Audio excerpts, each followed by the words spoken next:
जब देखा भगवान ने कि अब अंतिम होने वाला है ज्ञान का सूर्य, तो युधिष्ठिर जी से कहा चलो ले लो चल करके ज्ञान, नहीं ऐसा महात्मा युगों में पैदा होता है। भीष्म जी बड़े महात्मा अखंड बाल ब्रह्मचारी परम ज्ञानी, तो गए वहां, पांडव और द्रौपदी जी भी थी।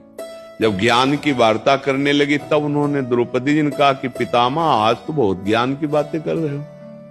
उस समय क्या हुआ था जब सभा में मैं चीख चीख के पूछ रही थी, उस समय क्यों नहीं बोले थे? ज्ञान कहां गया था आपका? तो उनका बेटी क्षमा करना, उस समय पापी दुर्योधन के अन्न के प्रभाव से 6 महीना हो गए बाढ़ पर पड़े हुए, सब रक्त बह गया, अशुद्ध और भारी पीड़ा से प्राश्चित हो चुका। अब मेरी बुद्धि शुद्ध हो चुकी, अब जो प्रश्न करोगे उसका उत्तर नहीं। समझ रहे हो? पापात्मा पुरुष का अन्न खाने से अखंड बाल ब्रह्मचारी भीष्म जैसे महापुरुष भी कह रहे हैं कि बुद्धि ठीक निर्णय नहीं कर पाए।